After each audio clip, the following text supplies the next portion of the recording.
For our second example, a manufacturer claims that the mean driving cost per mile of its sedans is less than that of its leading competitor. You conduct a study using 30 randomly selected sedans from the manufacturer and 32 from its competitor, with the results shown below of a mean of 0.48 versus 0.51, standard deviation of a nickel versus 7 cents, and those given sample sizes. For level of significance, alpha equals 5%, and assuming equal variances along with appropriate things for normality, is there evidence to support the claim? So again, I'm going to verify our conditions here. In this case, we still do have our two samples with no information about the population, so we are running something in the vein of testing differences between means. These are going to be independent because they came from different manufacturers, and in particular, manufacturers who drew different sample sizes, so they can't possibly be paired. And I threw in that bit about these things being normally distributed, but we actually don't need it because the sample sizes are both large enough anyway. That's good enough there.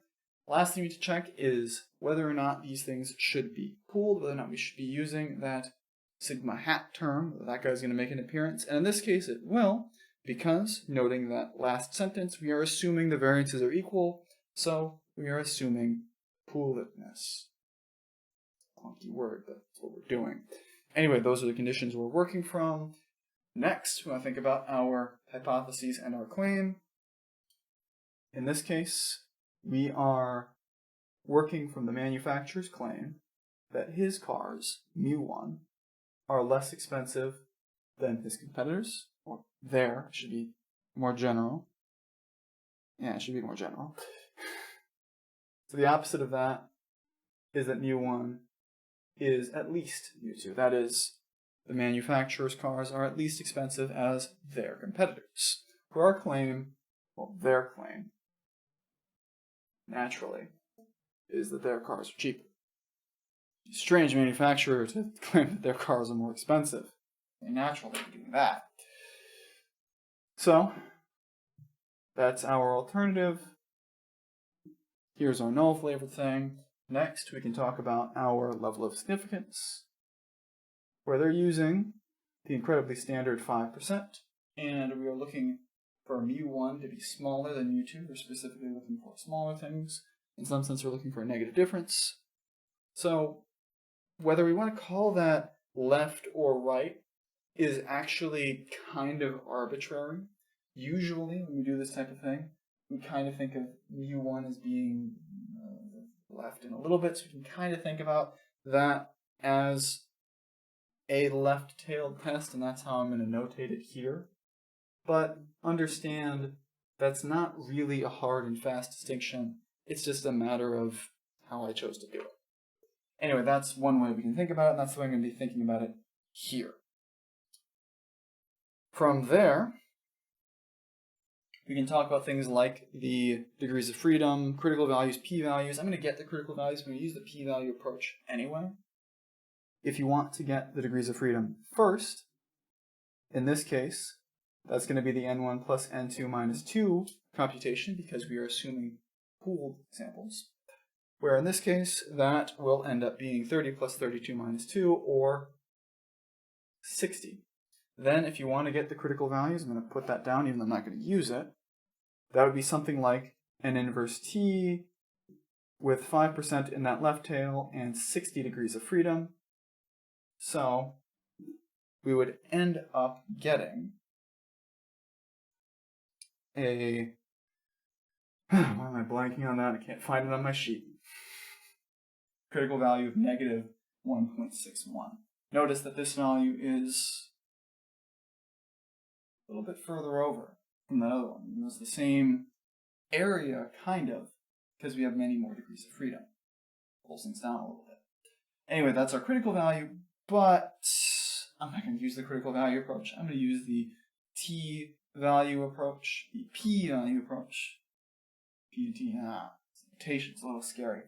But from there, oh boy, if we want to get the test statistic, the t-score, because we're going with the pooled values method, it gets a little nasty. I'm not actually going to write out all the details here for that reason. Actually, you know what? Just for the sake of seeing it once, I'm going to write it all out. I'm not going to write it twice, though. We do it a little different than last time. Here, we're still going to have this kind of difference of means term. Here we'll have 0.48 x bar 1 minus 0.51 minus the difference of mu's, which we assume is 0, divided by something that you're not going to be able to see because it's going to be really small and ugly, but we're going to bear with it. On the bottom here, oh boy, we have a lot. First, because we're assuming pooledness, we have to deal with that sigma hat term. For that sigma hat term, we're going to have n1 minus 1, so 30 minus 1 times s1 squared, so 0.05 squared, plus n2, 32 minus 1, times 7 cents squared, divided by that degrees of freedom, 60. And then we're going to multiply that by 1 over n1 plus 1 over n2. I don't know why I keep trying to write 2's before those 3's. But yeah, not so nice. Don't do this by hand. Ask the calculator for help here. The calculator can get the t-value faster than you can. Do that. Talk about it in a second, though. Anyway, for our t-score, we'll get something in the flavor of negative 1.930, where hopefully some of you have comfort with the critical value approach, recognize that this is a left tail, recognize what this looks like in comparison to that, and know where we're going already. If I didn't state the rejection region is things less than this. But for those of you who want some more surety, we can get a p-value using something like a t-CDF or the two-sample t-test. However we want to approach this, the calculator is our best friend, or we can use the table if we really want to. Long and short of it is, the p-value we're going to end up with here should be something in the flavor of 0.029, about 3%. So, looking at our distribution, looking at what we're going to be working with here for our final decision, because the p-value is small, because p is less than alpha, or if you prefer, we're dealing with a left tail test where t is less than our critical value,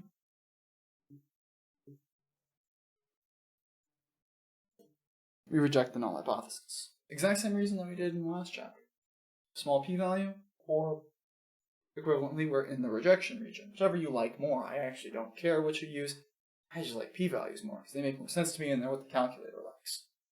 But, in either case, we reject the null hypothesis for our decision, so when we want to make our interpretation off of this, we would say something in the flavor of, there is enough evidence at level of significance 5% to support the manufacturer's claim that the mean driving cost per mile of its sedans is less than that of its competitors. Or again, you don't need to do this by hand. I don't like using the tables, I don't like doing square roots by hand. Get comfortable using the two-sample t-test. It does this stuff more effectively, it does this stuff more efficiently, and learning how to use computational software is kind of the point of this class anyway. But those are the main things I wanted to make sure you saw at least a little bit of for 8.2. Next, we're moving to 8.3 and talk about how we run these tests with dependent means instead.